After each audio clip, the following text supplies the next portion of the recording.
Start करें? तो hopefully अभी तक आपको हमने इनकम टैक्स में 3 क्लासेस ली हैं, तीनों आपको समझ आया होगा। आ गया समझ? बोलो ना। चलो एक बार थोड़ा सा मैं याद भी दिला देता हूं और फिर हम आज की जो क्लास लेंगे वो बहुत इंपॉर्टेंट क्लास है। तो मैंने आपको समझाया था इनकम टैक्स, शुरू किया था हमने, बताया था इनकम टैक्स डायरेक्ट टैक्स है। थोड़े से मैंने कुछ स्ट्रक्चर आपको बताए थे कि क्या होता है फाइनेंशियल ईयर, क्या होता है प्रीवियस ईयर, क्या होता है असेसमेंट ईयर, याद होगा आपको, ठीक है। अच्छा, आपको आईटीआर कब फाइल करनी होती है ये भी पता है। अच्छा, कितने हेड होते हैं इनकम के? आप टोटल 5 तरह की इनकम अपनी शो करते हो, salary, house property, capital gain, PGBP, income from other source, और ये इससे आपकी जो टोटल इनकम बनती है उसे क्या बोलते हो आप? Gross total income. पर क्या इस इनकम पे आपको टैक्स देना होता है? नहीं, आपको डिडक्शन मिलती है, कुछ डिडक्शन मिलती है। ध्यान रखना, डिडक्शन भी 2 तरह की होती है। न्यू टैक्स रेजिम में अगर आप चूज करते हो तो आपको डिडक्शन अलग मिलेगी, यानी कम मिल सकती है। जब आप ओल्ड टैक्स रेजिम में चूज करते हो तो आपको डिडक्शन थोड़ी सी ज्यादा मिलती है, ठीक है। अच्छा, इसे क्या बोलते हो आप? नेट टैक्सेबल इनकम, डिडक्शन घटाने के बाद। और आपका जो टैक्स कैलकुलेशन होता है वो इस पार्ट पे होता है। पहली तीनों क्लास मोस्टली प्रैक्टिकल ही थी जहां पे आपने टैक्स कैलकुलेट करना सीखा था। आपको याद होगा मैंने बताया था 2 तरह के टैक्स रेजिम है, ओल्ड टैक्स रेजिम है और न्यू टैक्स रेजिम है। और आप देखोगे तो इनकम टैक्स रेट्स की भी हमने बात की थी, कि पहले हमने न्यू टैक्स रेजिम की बात की थी जो कि डिफॉल्ट टैक्स रेजिम है, यानी अगर आप कुछ चूज नहीं करोगे तो ऑटोमेटिक क्या चूज रहेगा? न्यू टैक्स रेजिम है। और मैंने बताया था कि भाई 3 लाख तक इतने, फिर ऐसे करके मैंने आपको सारा बताया था। एक बात बता दूं, न्यू टैक्स रेजिमे में कोई भी एज से मैटर नहीं करता। आपकी कोई भी एज हो, आपकी इनकम है तो इतना रहेगा, इतना आपको टैक्स देना पड़ेगा, ठीक है।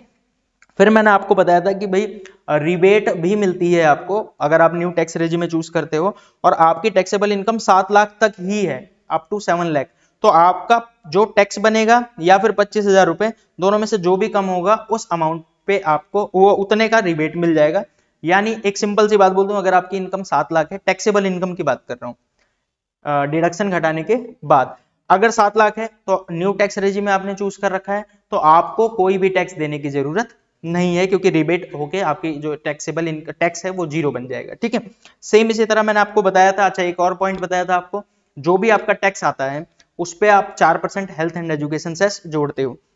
और आपको याद होगा कि मैंने क्या बताया था, सरचार्ज भी निकालना होता है, लेकिन सरचार्ज सिर्फ उसी पे लगता है जिसकी इनकम 50 लाख प्लस है। अगर आपकी इनकम 50 लाख से कम है तो आपको कोई सरचार्ज देने की जरूरत नहीं है। और सरचार्ज का रेट क्या था? 10, 15, 25 आपके आगे है और 25 ही न्यू टैक्स रेजिम में मैक्सिमम जो सरचार्ज है वो कितना रहता है? 25% ही। याद आ रहा है? अच्छा, फिर मैंने बताया था एक तो ओल्ड टैक्स रेजिम में भी होता है। तो ओल्ड टैक्स रेजिम में एज के ऊपर मैटर करता है। एक नॉर्मल पर्सन की 2.5 लाख रुपए तक कोई टैक्स नहीं, 2.5 लाख से 5 लाख तक 5, ऐसे करके आपके रेट्स बताए थे। इसके बाद मैंने आपको बताया था अगर सीनियर सिटीजन हो तो उसके लिए रेट थोड़े से चेंज हो जाते हैं, पहला वाला स्लैब चेंज है, बाकी सब सेम है। और अगर सुपर सीनियर सिटीजन हो यानी उसकी एज 80 ईयर्स और मोर हो तो फिर उसका ये वाला भी लगेगा, ठीक है, ये वाला रेट लगेगा, याद है। लेकिन अगर आप ओल्ड टैक्स रेजिम चूज करते हो तो आपकी जो रिबेट है, रिबेट याद आ रहा है? रिबेट 5 लाख तक की इनकम पे ही लगेगी, और कितनी? 12,500, या फिर tax amount which ever is lower, जो कम होगा उतना। होपफुली ये सारी बातें तो आपको याद होंगी, याद है? अच्छा, इसके साथ साथ मैंने बताया था चाहे ओल्ड टैक्स रेजिम में चूज करो चाहे न्यू टैक्स रेजिम में चूज करो, 4% हेल्थ एंड एजुकेशन सेस तो आपको देना ही है। और सरचार्ज भी ऑलमोस्ट सेम है, सिर्फ ये लास्ट वाला जो सरचार्ज है ये चेंज है। ओल्ड टैक्स रेजिम में चूज करते हो और 5 करोड़ से ऊपर आपकी इनकम होती है तो आपको 37% सरचार्ज देना पड़ता है, ठीक है। होपफुली ये सारी बातें बस मैं आपको याद दिला रहा हूं। एक बात और बताया था, मोस्टली डिडक्शन आपको अलाउड नहीं होती अगर आप न्यू टैक्स रेजिम में चूज करते हो। तो इसीलिए, क्योंकि आपको मैंने दिखाया था हमेशा टैक्स कहीं ना कहीं आप देखोगे टैक्स न्यू में ही कम है, लेकिन क्योंकि इनकम अगर आप न्यू चूज करते हो तो हो सकता है आपकी इनकम बढ़ी हुई हो। याद आ रहा है? मैंने आपको बताया था कई सारी डिडक्शन जो आपको ओल्ड में ही अलाउड होगी, न्यू में अलाउड नहीं होगी। अब आप बोलोगे हमें कैसे पता चलेगा? जब मैं डिडक्शन पढ़ाऊंगा तो मैं आपको बताऊंगा हर डिडक्शन के बाद कि ये अगर आप ओल्ड टैक्स रेजिम में चूज करते हो तो मिलेगी, और अगर न्यू टैक्स रेजिम में चूज करते हो तो नहीं मिलेगी।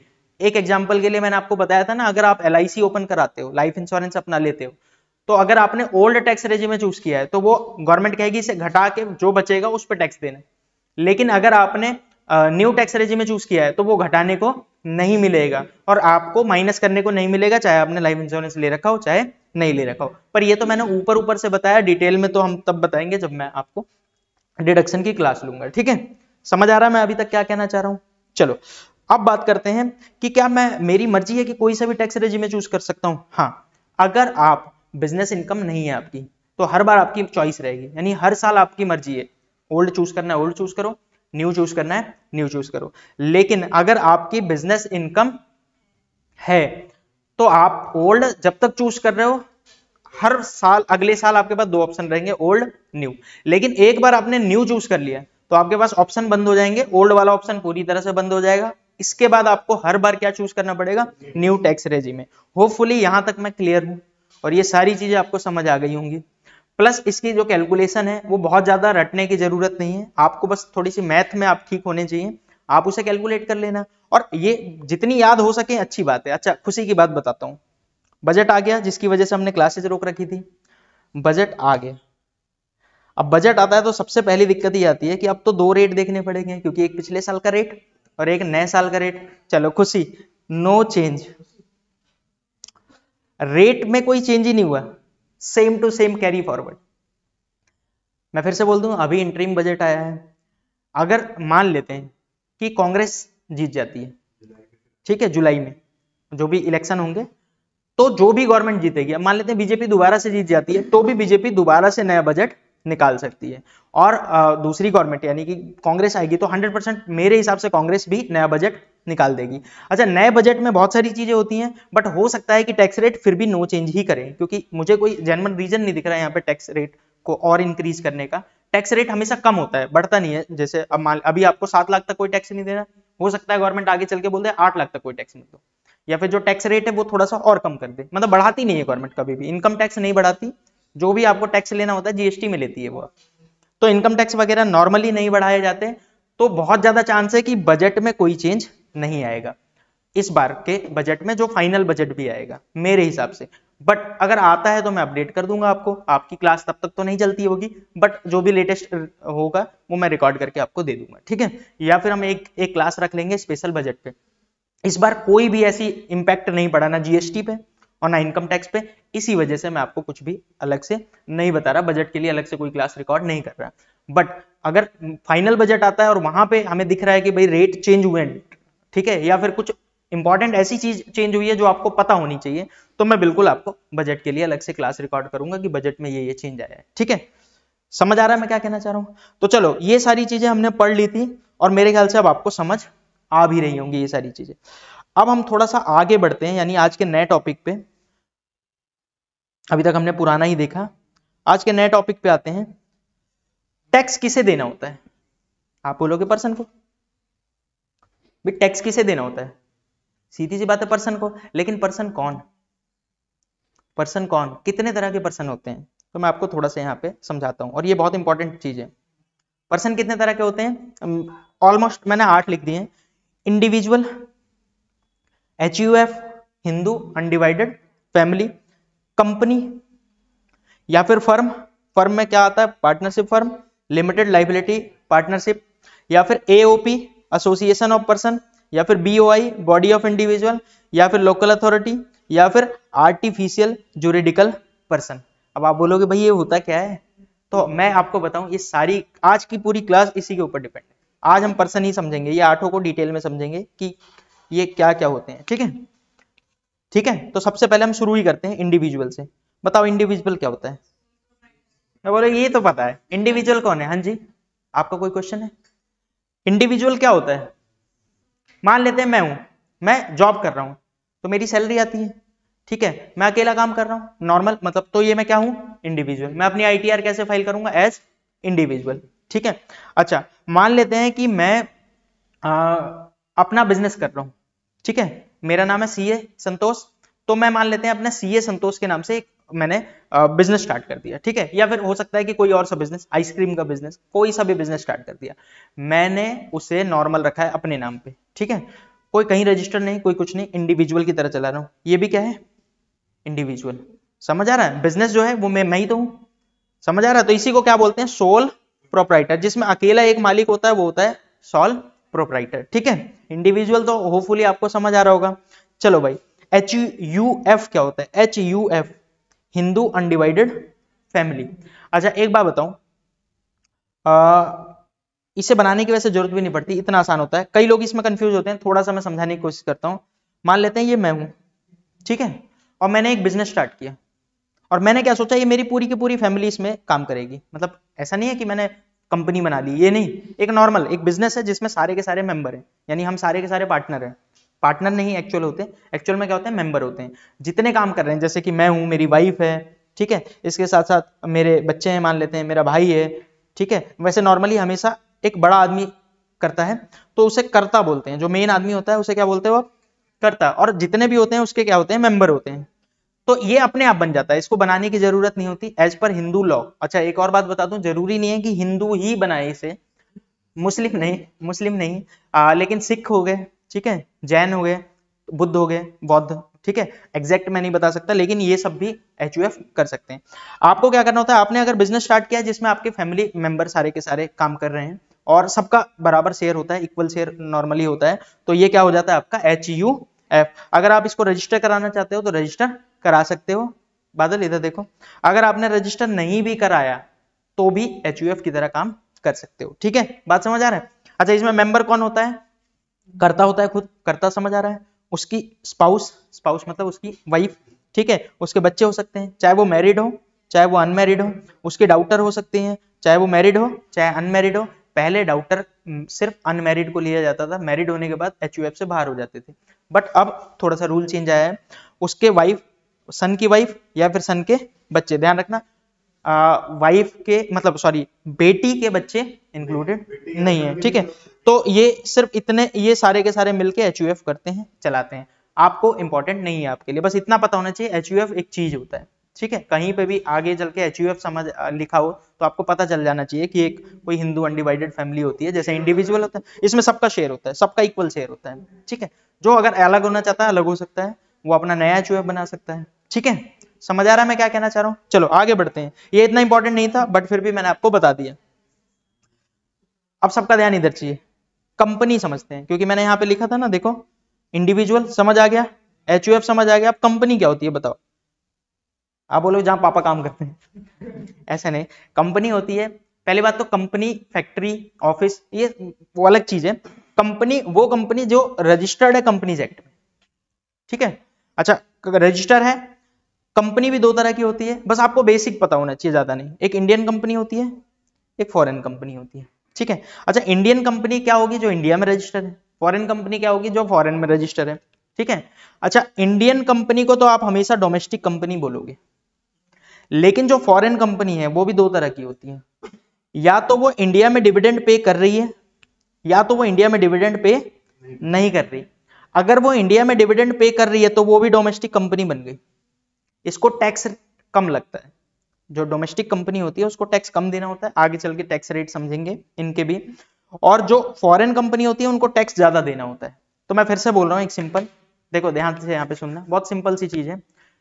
एक इंडिया में दो तरह की कंपनी मिलेगी आपको, एक इंडियन कंपनी, एक फॉरेन कंपनी। इंडियन कंपनी वो है जो इंडिया में रजिस्टर्ड है, फॉरेन कंपनी वो है जो फॉरेन में रजिस्टर्ड है, यानी इंडिया के सिवा किसी और कंट्री में रजिस्टर्ड है। जो इंडियन कंपनी है वो तो डोमेस्टिक कंपनी है ही, उसे डोमेस्टिक कंपनी बोलोगे, डोमेस्टिक मतलब घरेलू कंपनी, उसको तो बोलोगे।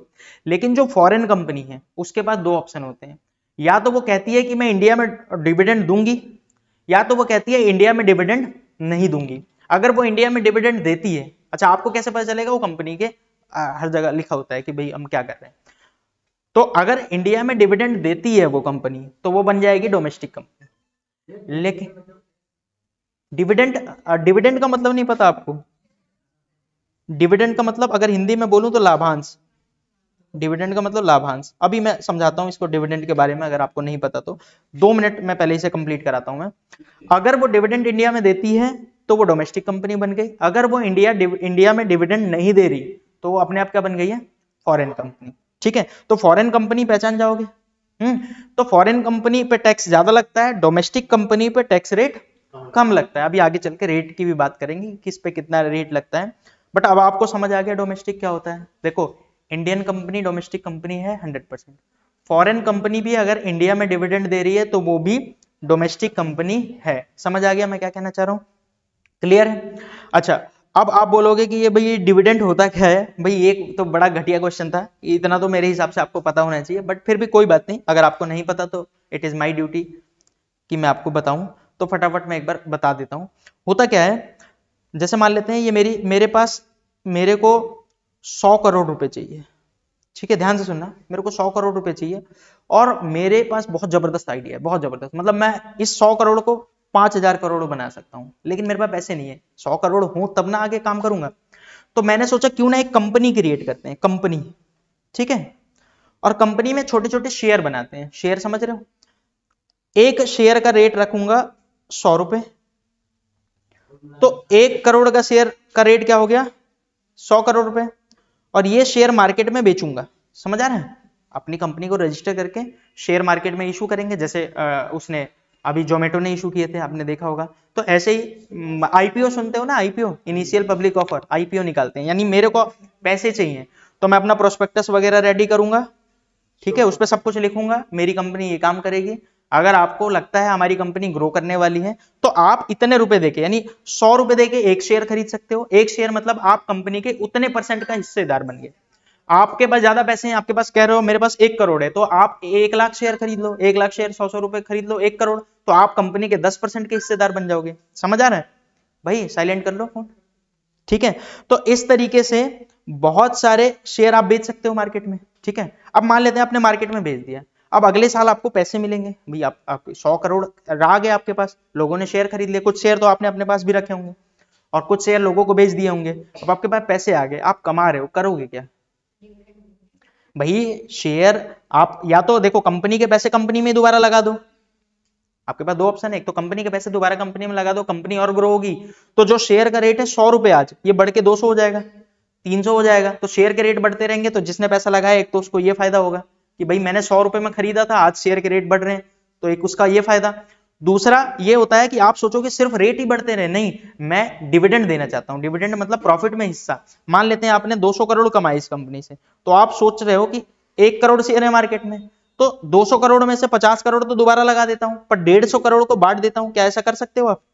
बिल्कुल, 150 करोड़ रुपए जो आपने कमाए हैं वो आप बांट सकते हो, किस में बांटोगे? जिसके पास शेयर है, शेयर होल्डर को, तो शेयर होल्डर को अपने प्रॉफिट का हिस्सा बांटना ही क्या कहलाता है? डिविडेंड, ठीक है।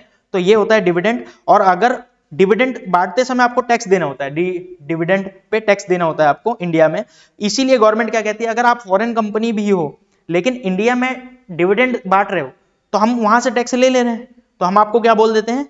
डोमेस्टिक कंपनी, और आपसे कम टैक्स लेंगे, आगे चल के मैं आपको बताऊंगा। बट अभी तक मैंने आपको 3 टर्म समझाई है। इंडिविजुअल क्या होता है, समझ आ गया?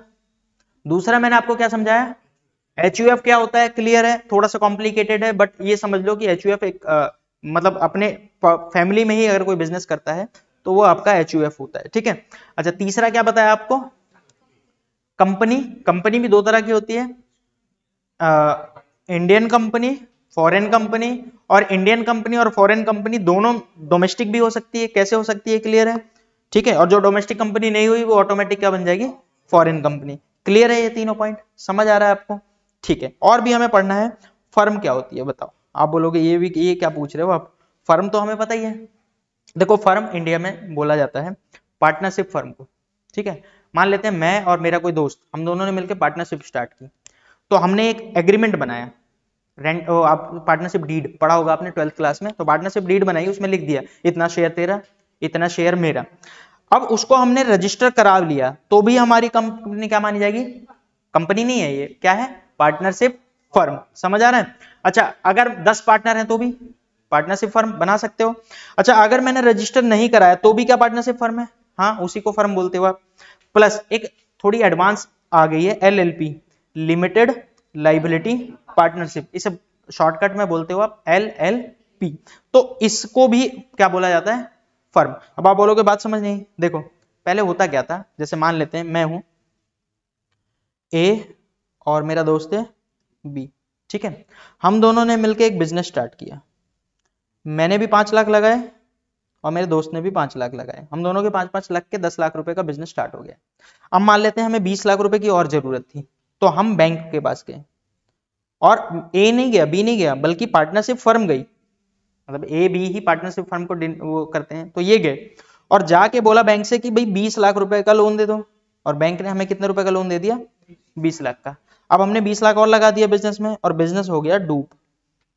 मान लेते हैं बिजनेस गया डूब। अब बिजनेस डूबने से क्या होता था, बैंक को तो पैसा चाहिए, तो बैंक किसे पकड़ेगा? ए और बी को। और इनकी जो लाइबिलिटी होती थी वो होती थी अनलिमिटेड। पार्टनरशिप में प्रॉब्लम क्या होती थी, इनकी लाइबिलिटी है अनलिमिटेड, मतलब ए के घर से जितने पैसे मिल जाए उठा लो, और बी के घर से बी की प्रॉपर्टी बेच दो, ए की प्रॉपर्टी बेच दो। बैंक को सिर्फ अपने कितने रुपए चाहिए? 20 लाख रुपए अपने रिकवर कर लेते थे। तो इसे बोलते हैं लाइबिलिटी। तो जो ए और बी दोनों की लाइबिलिटी होती थी वो होती थी अनलिमिटेड, कितना भी पैसा कम पड़ जाए आपसे ले लेंगे हम। लेकिन फिर इसीलिए इस प्रॉब्लम को दूर करने के लिए लाया गया एलएलपी, लिमिटेड लाइबिलिटी पार्टनरशिप। तो आप समझ आ रहा है यहाँ पे लाइबिलिटी क्या होती है इनकी? लिमिटेड। यानी अगर ए ने बोल दिया मैं 5 लाख लगा रहा हूं, बी ने बोल दिया मैं 5 लाख लगा रहा हूं, तो इनकी लाइबिलिटी फिक्स है यही 5-5 लाख रुपए, ठीक है। अगर ये बैंक से 20 लाख लोन लेते हैं तो बैंक फर्म को दे रहा है, इनको नहीं दे रहा, और कल को पैसे डूब जाते हैं तो फर्म से ही रिकवर कर सकता है, ए और बी के घर पे जाके रिकवर नहीं कर सकता। ए और बी ने जितने रुपए लगाए हैं, जितना वो अपना कैपिटल शो कर रहे हैं, उतना तो उनसे रिकवर कर सकता है, उससे ज्यादा इनसे रिकवर नहीं कर सकता। हाँ जी, आपको एलएलपी की तरह रजिस्टर करना पड़ेगा अपने आप को। तो अगर आप अपने आप को एलएलपी की तरह रजिस्टर करते हो, इसे भी क्या बोला जाता है? फर्म। तो मैंने अब तक 4 टर्म समझा दिए भाई। अब ये सारी थ्योरी है, अभी आपसे क्वेश्चन पूछूंगा मैं आपसे, मैं आगे चल के आप देखोगे तो मैंने कुछ क्वेश्चंस बना रखे हैं, ठीक है, और मैं आपसे पूछूंगा ये क्या है, इंडिविजुअल है कि एचयूएफ है कि क्या है, तो ये आपको बताने आना चाहिए, ध्यान रखना। तो इसी वजह से मैं जानबूझ के, देखो थ्योरी क्लास में क्वेश्चन साथ साथ चलने चाहिए। जीएसटी भी हमारा मोस्टली प्रैक्टिकल था, तो आप हमेशा पोर्टल देख लेते थे तो आपके दिमाग में आ जाता था, चलो अच्छा लगा। जीएसटी में कई चीजें हमने टैली पे की, तो आपको थोड़ा सा प्रैक्टिकल था। पर इनकम टैक्स क्या होता है, मोस्टली थ्योरेटिकल होता है। जब हम आईटीआर फाइल करेंगे तो प्योरली प्रैक्टिकल होगा। बट आईटीआर फाइल करते समय वहां पे दिखा एचयूएफ, तो मैं आपको बताने बैठा कि एचयूएफ ये होता है। वहां पे दिखा कंपनी, और तब मैं आपको बताने बैठा। तो एक आईटीआर 1 जिसमें शायद लगे 15 मिनट मुझे आपको समझाने में, बट अगर वो टर्म्स नहीं पता आपको पहले से, तो उस आईटीआर 1 में आपको हो सकता है कि 3 घंटे की क्लास खिंच जाए।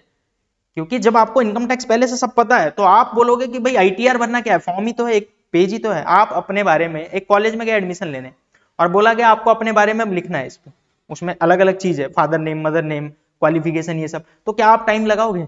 क्योंकि आपको अपने बारे में सब पता है। सेम इसी तरह आईटीआर है क्या? आईटीआर एक फॉर्म है, आईटीआर एक फॉर्म ही तो है जिसको आपको फिल करना है बस।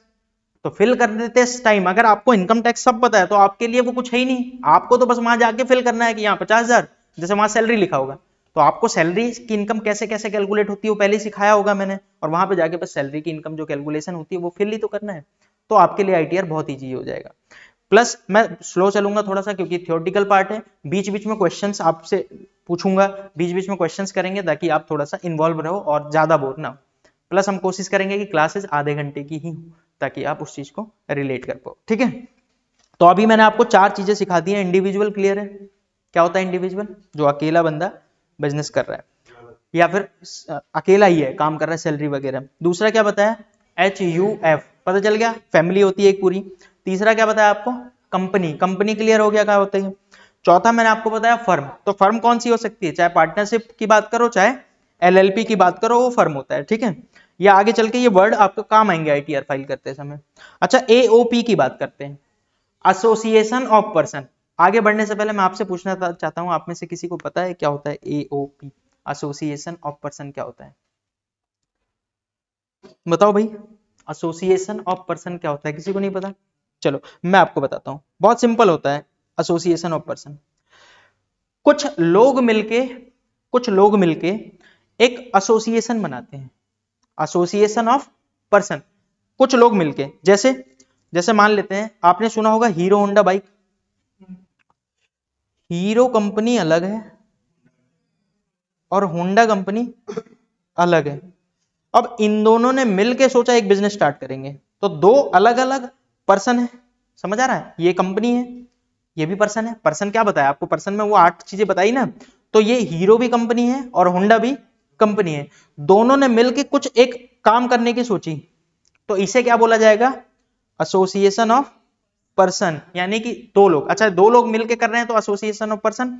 अच्छा 10 होते तब भी एसोसिएशन ऑफ पर्सन, यानी अलग अलग पर्सन मिलके कोई बिजनेस कर रहे हैं, कोई काम करना चाह रहे हैं, ध्यान रखना इस एसोसिएशन ऑफ पर्सन का प्रॉफिट मोटिव होता है, मतलब ये जो भी काम करेंगे वो प्रॉफिट के लिए कर रहे हैं, तो वो एओपी बनते हैं, ठीक है।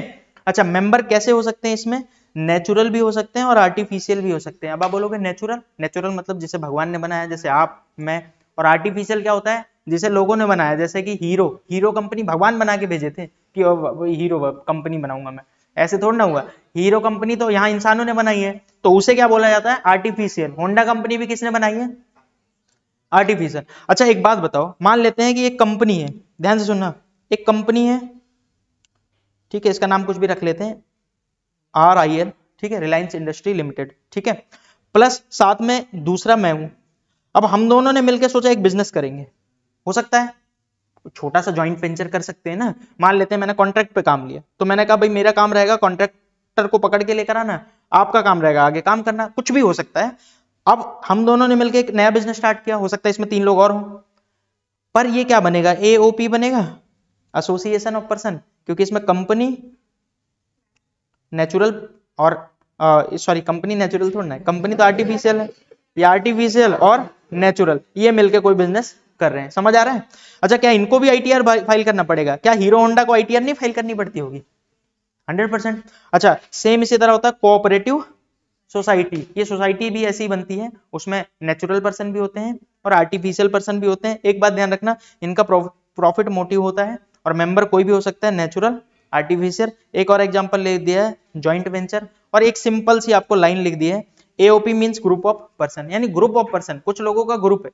अब वो कोई भी हो सकता है, चाहे वो आर्टिफिशियल भी हो सकता है पर्सन, जैसे कंपनी हो सकती है, एक कंपनी, एक HUF और एक इंडिविजुअल, तीनों ने मिलकर एक नया बिजनेस स्टार्ट किया, तो उसे क्या बोला जाएगा, एसोसिएशन ऑफ पर्सन। समझ आ रहा है मैं क्या कहना चाह रहा हूं, क्लियर है पॉइंट, एओपी क्या होता है।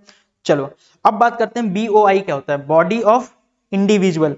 भाई सेम जो एओपी होता है ना, वही सेम ये होता है BOI, बस ध्यान रखना वहां पे लिखा था एसोसिएशन ऑफ पर्सन, यानी लोगों, पर्सन कोई भी पर्सन हो सकता था, कोई भी पर्सन मतलब कौन, कंपनी और नॉर्मल आदमी सब मिलकर बना सकते थे, लेकिन यहां पे क्या है, बॉडी ऑफ इंडिविजुअल, इंडिविजुअल होने चाहिए, यानी सारे के सारे नेचुरल बंदे होने चाहिए, तो क्या बनता है, body of individual, BOI। Body of individual क्या होता है, सारे मेंबर कैसे हैं, नेचुरल, सारे मेंबर नेचुरल हैं, और इनका प्रॉफिट मोटिव हो भी सकता है और नहीं भी हो सकता, मतलब इनकी चॉइस है कि भाई बिजनेस प्रॉफिट के लिए काम करना है या फिर प्रॉफिट के लिए काम नहीं करना है। जैसे एक एग्जांपल के लिए ICAI, institute of chartered accountant of India.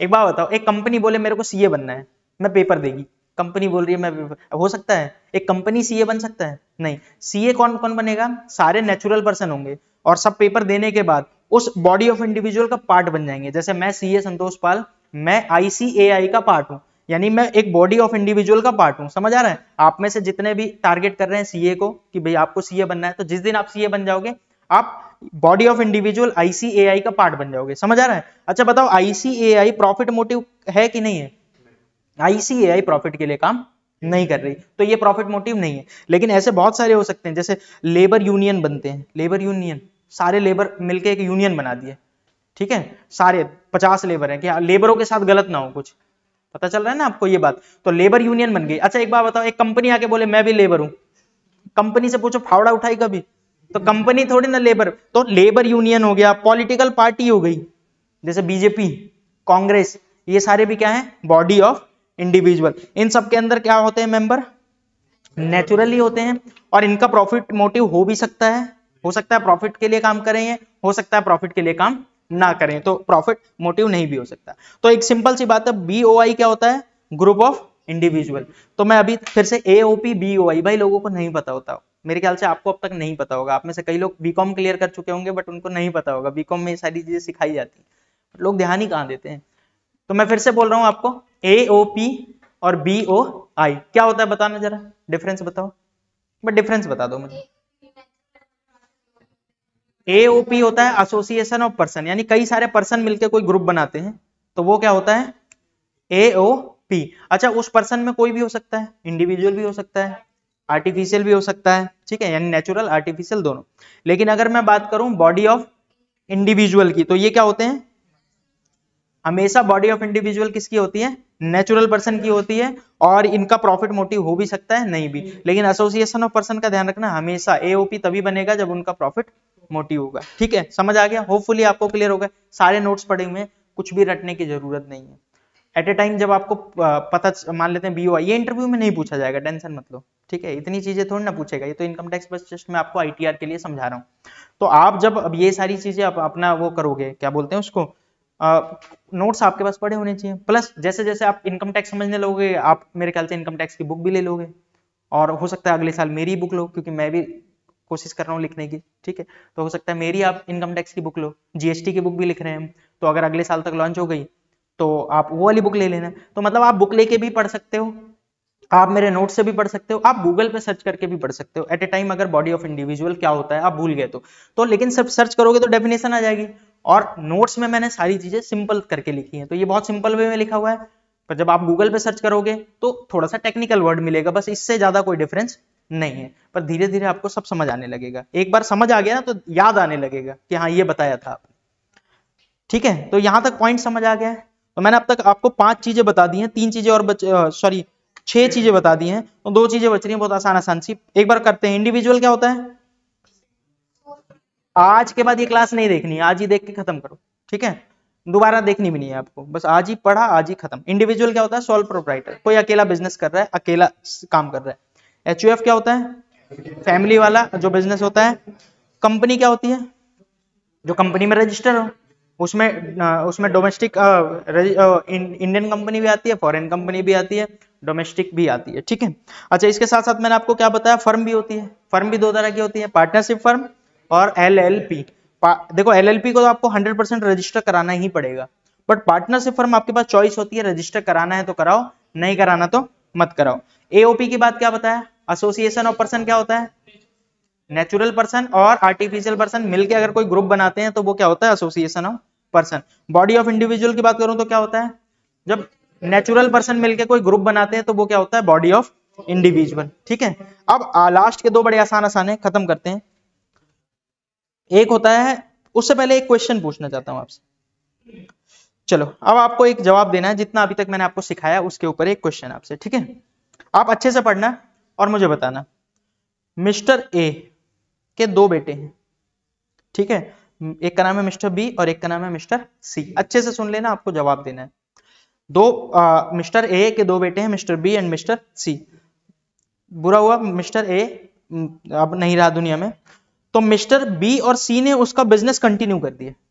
ठीक है, होता क्या है, मिस्टर ए अपना बिजनेस चला रहा था, अब मिस्टर ए नहीं रहा, और उसका बिजनेस कौन चलाने लगा? मिस्टर बी और मिस्टर सी। लेकिन ध्यान रखना, इन्होंने पार्टनरशिप फर्म नहीं बनाई। पार्टनरशिप फर्म बनती तो क्या होता है? देखो कई चीजें होती हैं।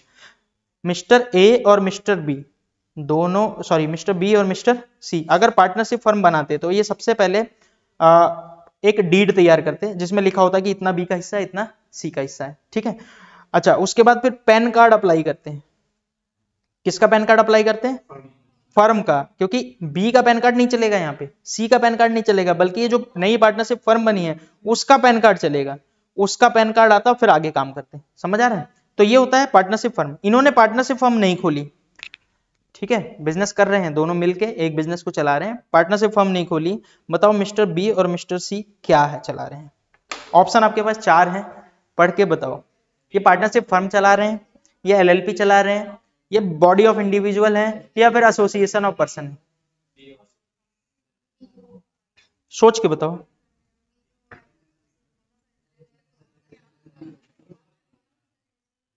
बोलो ना, 1-2 लोगों के मुंह से जवाब सुना मैंने बस, और किसी ने नहीं बोला। आप कह रहे हो एचयूएफ होना चाहिए, वेरी गुड। अच्छा आप बताओ। एचयूएफ का तो ऑप्शन भी नहीं डाला मैंने। अच्छा आप कह रहे हो एचयूएफ होना चाहिए। देखो मैं एक बार बता दूं, एचयूएफ होता है हिंदू अनडिवाइडेड फैमिली, उसमें ए बी सी तीनों पहले से होते। अगर हिंदू अनडिवाइडेड फैमिली होता तो ए बी सी होते, इनकी मम्मी भी होती, ठीक है, और इनके अगर A B C B C के बच्चे होते तो वो भी होते, उनकी वाइफ होती वो भी होते, इनकी कोई बहन होती वो भी होती, तो वो तो पूरी फैमिली ही हो जाती है, वो एचयूएफ तो है ही नहीं है। ठीक है, अब अगर सोचो 2 लोग मिलकर एक बिजनेस चला रहे हैं, अगर पार्टनरशिप डीड बना लेते तो पार्टनरशिप फर्म बन जाते हैं। अगर इन्होंने अपने आप को एलएलपी में रजिस्टर कर लिया होता तो एलएलपी, तो ये ऑप्शन तो कट गए हैं आपके लिए। अब आपके पास बचा है या तो ये बॉडी ऑफ इंडिविजुअल है या तो एसोसिएशन ऑफ पर्सन है। वैसे तो आपके रियल लाइफ में तो ऑप्शन नहीं आते ना, तो आपको खुद ही सोचना चाहिए। देखो ये क्या होने चाहिए बताओ। अब आप बोलोगे एओपी भी नहीं हो सकता है क्योंकि वहां पे तो एसोसिएशन ऑफ पर्सन है, आर्टिफिशियल दोनों के दोनों इंडिविजुअल हैं, तो ये क्या होगा बॉडी ऑफ इंडिविजुअल। वैसे आप ये समझ लो दो बंदे मिलके कोई एक बिजनेस कर रहे हैं, ठीक है, दोनों ने पार्टनरशिप एग्रीमेंट नहीं बनाया, तो ये क्या है बॉडी ऑफ इंडिविजुअल। अगर 4 होते 5 होते तो ये सारे क्या है बॉडी ऑफ इंडिविजुअल, सब अपना अपना काम कर रहे हैं, जो भी शेयर होता होगा दोनों बांट लेते होंगे, ठीक है। किस तरीके से बांटते होंगे वो अलग चीज है, पर अभी समझ आ गया बॉडी ऑफ इंडिविजुअल क्या होता है। चलो और भी कुछ क्वेश्चन करते हैं, क्वेश्चन नहीं पहले अब 2 पॉइंट बच रहे हैं वो खत्म कर लेता हूं। लोकल अथॉरिटी क्या होता है? लोकल अथॉरिटी LA, प्यार से इसको LA बोलते हैं, बाकी ये लोकल अथॉरिटी है, सिंपल मैं बता देता हूं आपको क्योंकि इसमें इतना दिमाग लगाने की जरूरत नहीं है। जो भी कोई ना गवर्नमेंट, जैसे ये हो गया आपका MCF, municipal corporation of Faridabad, MCF, ठीक है, और ये हो गया आपका पंचायत बोर्ड, ये सारे क्या कहलाते हैं लोकल अथॉरिटी। बस इतना याद रखने की आपको जरूरत है, ऐसी चीजें जो मतलब गवर्नमेंट टाइप की हैं चीजें, ठीक है। और इनका अपना MCF चल रहा है। MCF पता है आपको टैक्स देगा ना, जैसे स्टेट गवर्नमेंट टैक्स देगी क्या आपको लग रहा है? स्टेट गवर्नमेंट कोई पर्सन ही नहीं है, वो टैक्स नहीं देगी। तो अलग से फरीदाबाद में कोई MCF चल रहा है, म्युनिसिपल कॉर्पोरेशन ऑफ फरीदाबाद, पता है ना MCF तो पता है ना सबको, ठीक है। और MCD सुना है? MCD municipal corporation of Delhi, तो दिल्ली का जो काम संभाल रहा है, तो वो आपसे, आपको पता है MCF वाले आके पैसे लेते हैं आपसे, किसके? पानी का पैसा लेते होंगे, पानी का पैसा लेते हैं। वाटर बिल आता है ना आपके घर पे, नहीं आता तो अच्छी बात है, आप खुश नसीब हो, पर जिसके घर पे आता है उसके घर वाटर बिल लेते हैं। अच्छा वो जो पानी वाला कचरा वाला आया, कचरा उठा, वो कौन चलाता है? MCF वाले। वो आपको 60 रुपए की पर्ची पकड़ा के जाते हैं, किसी किसी मेरे घर पे 100 रुपए की पर्ची पकड़ा के जाते हैं, तो 100 रुपए महीने का लेते हैं वो। तो ये सब वो बिजनेस ही तो कर रहे हैं, उन्होंने एम्प्लॉय रख रखे हैं, ठीक है। तो वो जो बिजनेस कर रहे हैं वो किसके अंडर में आते हैं? लोकल अथॉरिटी, पंचायत बोर्ड, ठीक है। ये सारे के सारे क्या है आपके लोकल अथॉरिटी। चलो और आगे बढ़ते हैं। एक लास्ट पॉइंट है जो कि इतना ज्यादा इंपॉर्टेंट नहीं है, बट सुन लो, आर्टिफिशियल जूरिडिकल पर्सन। पहले तो मैं बता दूं, मैंने थोड़ा सा इसके बारे में टेक्निकल लैंग्वेज भी लिख रखी है, एक बार सुन लेते हैं। कोई भी पब्लिक कॉर्पोरेशन यानी कोई भी ऐसी चीज जो गवर्नमेंट ने पब्लिक के लिए बनाई है, स्पेशल एक्ट में रजिस्टर हुआ है, स्पेशल एक्ट में, और कोई बॉडी है, वो लेजिस्लेचर है या बॉडी है, ठीक है, इसे क्या बोला जाता है आपको? AJP। सिंपल मैं बोलूं, जैसे दिल्ली यूनिवर्सिटी गवर्नमेंट ने बना रखा है, किसके लिए? पब्लिक के लिए बना रखा है, तो दिल्ली यूनिवर्सिटी क्या कहलाएगी? AJP। सेम इसी तरह RBI reserve bank of India, ये भी क्या है? AJP, गवर्नमेंट ने बना रखा है, किसी स्पेशल एक्ट में बनाया है, स्पेशल एक्ट, क्योंकि इंडिया को पूरे बैंक को कौन वो करता है कोऑर्डिनेट? RBI। सेम इसी तरह SEBI, जो शेयर वगैरह खरीदते बेचते हो, सिक्योरिटीज वाले जो भी खरीदते बेचते हो, ये सारा कौन चलाता है? AJ। इसको क्या, ये गवर्नमेंट ने बना रखा है, इसको क्या बोला जाता है? AJP, यानी आर्टिफिशियल जूरिडिकल पर्सन। मैं फिर से एक बार बोल दूं, सिंपल, कोई ऐसी जो गवर्नमेंट ने बना रखा है पब्लिक हेल्प के लिए, ठीक है, जैसे दिल्ली यूनिवर्सिटी ये सब हो गया, पब्लिक के लिए बना रखा है, और इसी को क्या बोला जाता है? AJP। हाँ जी, बोलो बोलो बोलो। गवर्नमेंट हॉस्पिटल नहीं है, ठीक है। गवर्नमेंट हॉस्पिटल गवर्नमेंट ने किसी स्पेशल एक्ट के अंडर में नहीं बनाया ना, यहाँ पे लिखा हुआ है स्पेशल एक्ट के अंडर में बनाया हुआ है कोई भी चीज, ठीक है। तो चलो भाई, मैंने आपको कुछ चीजें बता दी हैं, एक बार छोटा सा रिवीजन करते हैं, ठीक है। कुछ एग्जांपल आपको बताने हैं बस, फिर मैं आपको क्वेश्चन पूछूंगा और उसके बाद क्लास खत्म हो जाएगी। तो इंडिविजुअल बताओ, इंडिविजुअल क्या होता है? HUF क्या होता है? हिंदू अनडिवाइडेड फैमिली, जो फैमिली बिजनेस चल रहा है अपना। कंपनी क्या होती है? कंपनी, कंपनी में जो रजिस्टर है बस वो कंपनी है। पर फर्म क्या होता है? पार्टनरशिप फर्म या फिर लिमिटेड लाइबिलिटी पार्टनरशिप। AOP क्या होता है? Association of person. सबसे ज्यादा जो आपको दिक्कत होगी, लोग ये पूछते हैं AOP और BOI, तो ये समझ लो ये दोनों इतने इंपॉर्टेंट नहीं है, पूछे नहीं जाते, तो उसके तो छोड़ ही दो। AOP और BOI की बात करते हैं, तो AOP क्या होता है? एसोसिएशन ऑफ पर्सन, जहां बहुत सारे पर्सन मिलके कोई ग्रुप बनाते हैं, और बॉडी ऑफ इंडिविजुअल में इंडिविजुअल मिलके कोई ग्रुप बनाते हैं, ठीक है। इसके साथ साथ मैंने आपको बोला लोकल अथॉरिटी क्या होती है? अरे ये जो MCD हो गया, MCF हो गया, या फिर आपका पंचायत बोर्ड, ये सब, ठीक है। AJP क्या होता है? आर्टिफिशियल जूरिडिकल पर्सन क्या होता है? जो किसी स्पेशल एक्ट से गवर्नमेंट ने बनाया है, जैसे आरबीआई हो गया, सेबी हो गया, दिल्ली यूनिवर्सिटी हो गया, ये सारी चीजें। ठीक है, क्लियर है। चलो अब आपसे कुछ क्वेश्चंस पूछता हूं और उसी के साथ क्लास खत्म करते हैं हम। Identify the type of person, आपको बताना है कि ये कौन कौन है। चलो, मिस्टर रवि क्या है? इनकम की सैलरी, बताओ बताओ। मिस्टर रवि इंडिविजुअल है कि नहीं है? ये तो भाई इसकी इनकम से सैलरी है, या बिजनेस भी कर रहा होता, अकेला कर रहा होता, सोल प्रोप्राइटरशिप, तो ये क्या होता है? इंडिविजुअल। चलो अमित की बात करते हैं। अमित अपना बिजनेस कर रहा है इंडिविजुअली, क्या है ये भी इंडिविजुअल है, अकेला बिजनेस कर रहा है। क्लियर है ये पॉइंट? ठीक है। अच्छा बताओ, मद्रास यूनिवर्सिटी क्या है? AJP। क्यों?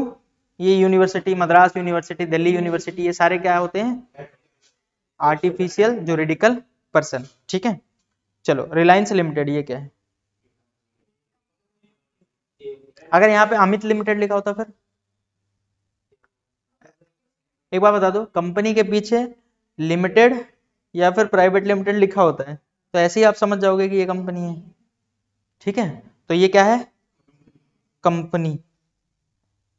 चलो बताओ, हीरो होंडा का जॉइंट वेंचर क्या है?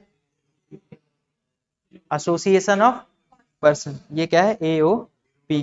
होप कंपनी नहीं था वो, जॉइंट वेंचर ही था। हाँ, अब वो खत्म हो गया, लेकिन मैंने आपको बस एग्जाम्पल के लिए दे दिया। मुंबई म्युनिसिपल कॉर्पोरेशन क्या है बताओ? Local authority. होपफुली आपको समझ आ रहा होगा। चलो लास्ट बता दो, ये पार्टनरशिप फर्म है। अगर इन्होंने LLP की तरह रजिस्टर किया होगा तो LLP है, लेकिन आप इसे बोलते हो फर्म, चाहे वो पार्टनरशिप फर्म हो और चाहे वो LLP हो। ठीक है, तो होपफुली आपको समझ आई होगी आज की क्लास। इतना इंपॉर्टेंट नहीं था, मैं शायद स्किप भी कर सकता था कि मुझे नहीं बताना, बट मैं ये सोचता हूँ आप जब पे कर रहे हो तो आपको हर चीज मिलनी चाहिए। ठीक है, मेरी ड्यूटी है, भले ही आप इसको एक बार देख के छोड़ दो, बट हाँ आपको पता होना चाहिए, कल को कहीं AJP लिखा हो तो आप कहो ये क्या होता है। तो अगली क्लास में हम इन सब के इनकम टैक्स रेट के बारे में समझेंगे कि किसको कितना इनकम टैक्स देना होता है। ठीक है, तो अभी मैं यहाँ क्लास ऑफ कर रहा हूँ, फिर मिलते हैं अगली क्लास में।